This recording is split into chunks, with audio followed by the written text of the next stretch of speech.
Bonsoir les extraterriennes. Ah, une vidéo tardive, il est minuit moins le quart, je crois. J'ai hésité, j'ai dit je la fais maintenant, je la fais pas, je la ferai demain. Ça fait plusieurs jours que j'ai envie d'en faire une, j'ai plein de sujets qui me trottent. Il y a des sujets que j'ai dit que je viendrais faire, mais là, bon, du coup, je reviens. C'est vraiment la spontanéité qui fonctionne le mieux pour moi. Euh, j'ai pensé faire une vidéo sur la sensibilité en général, sur l'hypersensorialité, parce que en ce moment, je suis en rééducation euh, en cure, en fait, pour faire du renforcement musculaire, enfin médical, pour mes cervicales et mes épaules. Et, euh, et depuis j'ai commencé cette semaine, en fait, eh ben, je suis confrontée. Je suis déjà allée là-bas il y a 2 ans et il y a 10 ans quand j'avais été opérée des cervicales. Et en fait, je suis confrontée à mes. Eh ben, j'ai du mal à dire les mots.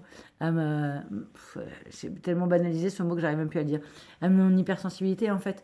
À mes hyperacousies. Hyperesthésie, je pense pas. Bah, voilà, avec le fait que enfin, y a certains sons et les sons forts me dérangent beaucoup, que euh, ouais, en fait, c'est beaucoup les sons et aussi les ambiances, le bruit, le monde en fonction des lieux.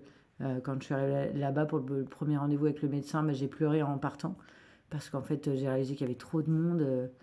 Ça faisait du bruit, leurs ascenseurs qui font un ding à chaque fois, toute la journée. Je sais pas comment font les filles qui bossent là-bas dans les bureaux, parce que c'est insupportable.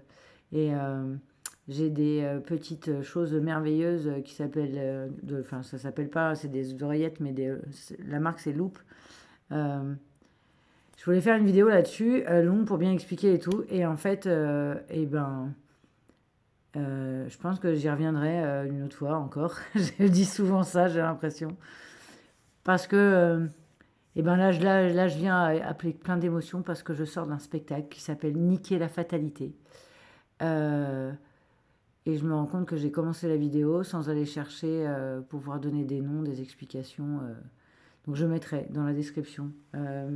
L'auteur de la pièce, l'actrice, c'est un seul en scène, parce que c'est une femme toute seule avec deux musiciens derrière. Et, euh, et en fait, c'est une ode à la vie, une ode aux femmes.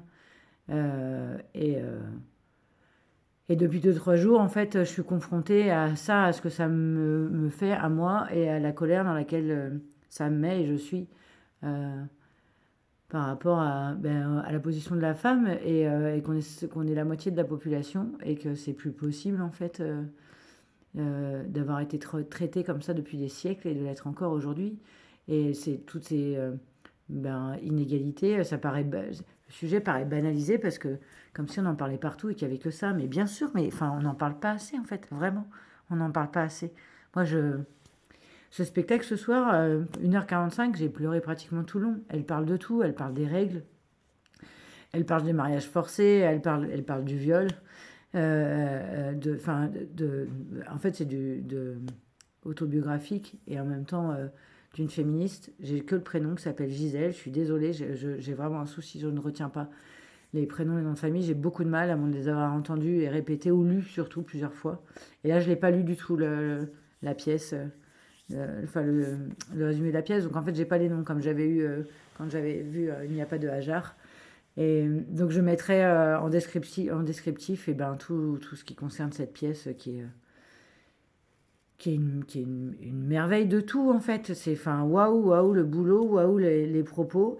Et ce que j'ai trouvé, au-delà de la dureté, de la justesse de tout, ce que j'ai trouvé fantastique, c'est qu'à la fin, en fait, elle part. Et ben, elle nous a fait participer et elle a fait une sorte, je pense que j'ai pas d'autre mot, de chant chamanique.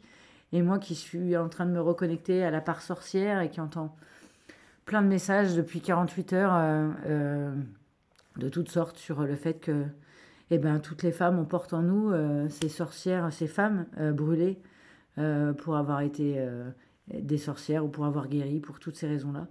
Et ça me résonne de partout en ce moment. Et du coup, je suis vraiment prise d'émotion par ça, par cette réalité-là, par cette vérité-là.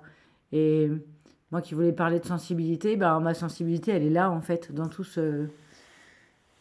dans tout enfin, cet amour de moi, de moi en tant que femme, l'amour des femmes, euh, l'envie de passer, enfin, de véhiculer ce message de sororité vitale, vraiment vitale, vitale, indispensable.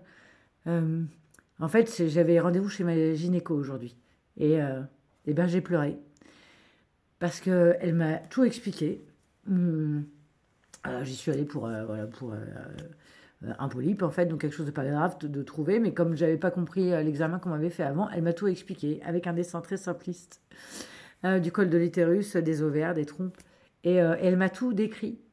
Déjà, moi, que j'ai besoin de comprendre tout, ma part autistique, le fait qu'on me fasse un dessin, qu'on m'explique tout, ça m'aide vraiment. Et en fait, elle m'a expliqué les examens. Et quand elle m'a parlé d'un examen qu'il fallait pour aller voir si c'est bien un polype, en fait, c'est des noms à la mort moelleux, du coup, je vais pas pouvoir répéter le nom de l'examen. Et en fait, ben, c'est pour aller, c'est une caméra spéciale, il faut aller dans un bloc opératoire. Et du coup, quand elle m'explique ça, qu'il faut aller à l'hôpital, là j'étais sur ma commune, qui est une petite commune, et du coup, elle est sur la grande ville, à Quimper. Elle est à l'hôpital et elle est dans un bloc opératoire, c'est une anesthésie locale, ça dure très peu de temps. Et du coup, le fait qu'elle me raconte ça, et que du coup je me projette dans l'idée, en tout cas, non visuellement, de cet examen-là, et elle a vu mon visage, je commençais à pleurer en fait, parce que ça me paraissait beaucoup tout ça là, juste pour une exploration. Et en fait, elle me dit qu'il existe une autre solution, beaucoup moins invasive, voilà, d'un autre examen en fait qu'on peut faire pour vérifier s'il y a un polype ou pas. Et après, on verra pour faire du coup l'ablation. Là, ce sera du polype, enfin le retirer en tout cas. Et là, du coup, effectivement, ce sera une intervention avec une anesthésie générale légère, mais avec une anesthésie générale. Et je détaille ça, déjà parce qu'il n'y a rien à cacher et que c'est le genre de sujet qu'on ne parle pas assez souvent, donc je suis contente de le partager là. Mais aussi parce que donc elle m'a tout expliqué et après elle m'a examiné et en fait elle m'a à chaque fois elle m'a demandé si je voulais elle m'explique. Je suis désolée, je suis hyper émue parce qu'en fait j'ai 49 ans et c'est la première fois que ça m'arrive en fait de me retrouver à un rendez-vous gynécologique où on me demande si ça me va, si je veux faire, si j'ai mal fait. On me pose des questions et on me demande mon consentement tout le long. Et ça m'a fait réaliser que c'est parfaitement normal de faire ça. Et ça ne devrait pas me faire une telle réaction parce que c'est normal et qu'en fait, et elle me l'a dit elle aussi, ça fait des siècles et des siècles que c'est pas le cas. C'est nouveau. En fait, ce côté de demander l'autorisation aux patients, c'est valable qu'on soit homme ou femme, mais les femmes encore plus, surtout vu comment c'est invasif, pardon, les actes gynécologiques. Pour le coup, c'est quand même assez inhumain dans son ensemble. Et, et en fait, bah, ça m'a fait réagir que notre génération, enfin ma génération, et même celle un peu après, alors je ne parle pas de celle d'avant, et ben on connaît ça que maintenant en fait. Et vraiment du fond du cœur, je souhaite que toutes les nouvelles générations qui arrivent de jeunes filles qui sont là, 12-14 ans, prépubères, enfin qui vont commencer leurs premiers entretiens gynéco, qu'elles ne connaissent que ça en fait, que ce soit d'une normalité absolue, d'expliquer aux femmes ce qu'on va leur faire, pourquoi et avec quoi, et si elles sont d'accord, et si ça fait mal, et si elles sont pas d'accord, on arrête là en fait. Et voilà, et de réaliser que ben, je vis ça que maintenant, même si j'ai eu le droit à un rendez-vous il y a 5 ans avec une sage-femme où j'avais découvert qu'on pouvait faire avec les sages-femmes et que c'était juste génial. Pour la petite histoire, moi, en fait, les gynécos, j'ai eu des hommes, et en fait, c'est pas les gynécos, ça a toujours été mes médecins généralistes qui étaient des hommes. Et en fait, jusqu'à il y a 5 ans, pour moi, je voyais pas le problème. Je trouvais ça normal, au fait, que ce soit un homme qui m'examine. Enfin, voilà, je suis contente d'avoir découvert ça et que ce soit plus le cas.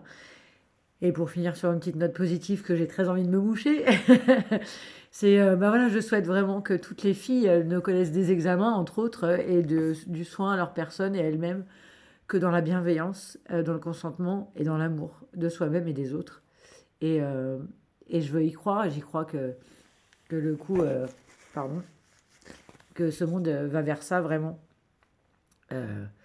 Voilà, avec bah, tout l'amour qu'on peut se donner les unes les autres. Et voilà. Et je vous souhaite une belle nuit, une belle journée, parce que on pourra regarder cette vidéo à n'importe quelle heure. Je vous embrasse fort et ben, je vous aime, en fait, toutes. Bonne nuit. Salut.